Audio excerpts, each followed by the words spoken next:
भाजपा के बाद अब जदयू राजद में भी प्रदेश अध्यक्ष के बदलाव की संभावना। जाने 2025 चुनाव में क्या होगी इन पार्टियों की रणनीति। नमस्कार, मैं दिव्या, स्वागत है आपका आज के इस वीडियो में। बिहार विधानसभा चुनाव 2025 के मद्देनजर प्रदेश की राजनीति में हलचल तेज हो गई है।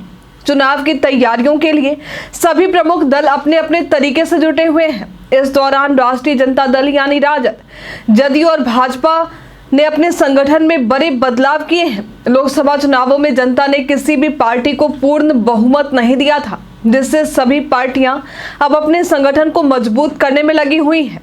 भाजपा में बदलाव और इसकी रणनीति।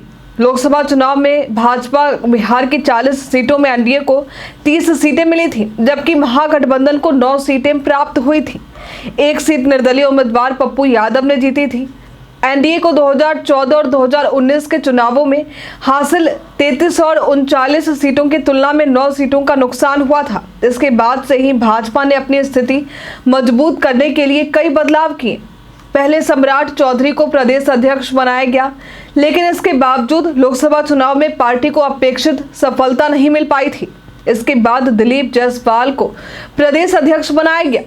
जायसवाल के सीमांचल क्षेत्र में अच्छी पकड़ मानी जाती है और वे अति पिछड़ा वर्ग से आते हैं, जो बिहार की राजनीति में महत्वपूर्ण भूमिका निभाते हैं। भाजपा ने दिलीप जायसवाल को प्रदेश अध्यक्ष बनाने का निर्णय इसलिए लिया क्योंकि बिहार में 36% आबादी अति पिछड़ा वर्ग से संबंधित है। इस वर्ग को साधने के लिए पार्टी ने जायसवाल को एक बार फिर महत्वपूर्ण जिम्मेदारी दी है। जदयू और लवकुश समीकरण की बात करें तो भाजपा की राह पर चलते हुए जदयू और राजद भी अपने वोटर्स को साधने की कोशिश कर रही है। जदयू ने लोकसभा चुनाव में 16 सीटों में से केवल 12 सीटें जीती।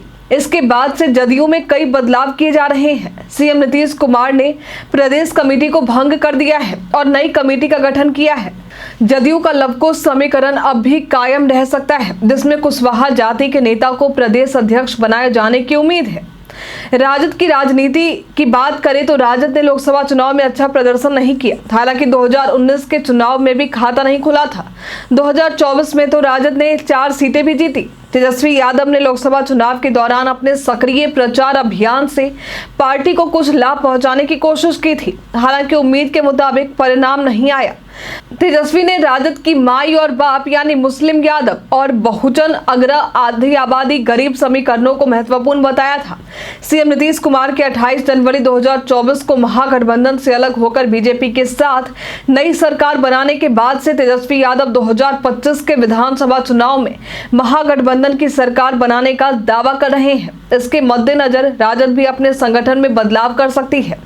वर्तमान प्रदेश अध्यक्ष जगदानंद सिंह लंबे समय से पद पर हैं और पार्टी अब एक मुस्लिम नेता जैसे कि अब्दुल बारी सिद्दीकी को प्रदेश अध्यक्ष बना सकती है, ताकि माई यानी एमवाई समीकरण को मजबूत किया जा सके।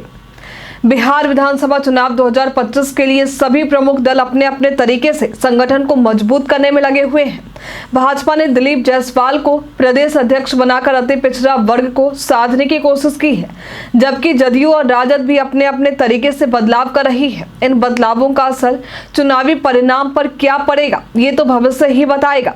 लेकिन राजनीति में हर दल अपनी राजनीति को अंजाम देने में जुटा हुआ है। अब देखना है कि ये पार्टियां बिहार में कितनी सफल हो पाती हैं। आज के लिए फिलहाल इतना ही। इनमें से कौन सी पार्टी सबसे मजबूत दावेदारी इस बार के बिहार विधानसभा चुनाव में पेश कर सकती है, हमें कमेंट में लिखकर जरूर बताएं। हमारे साथ बने रहने के लिए आपका धन्यवाद।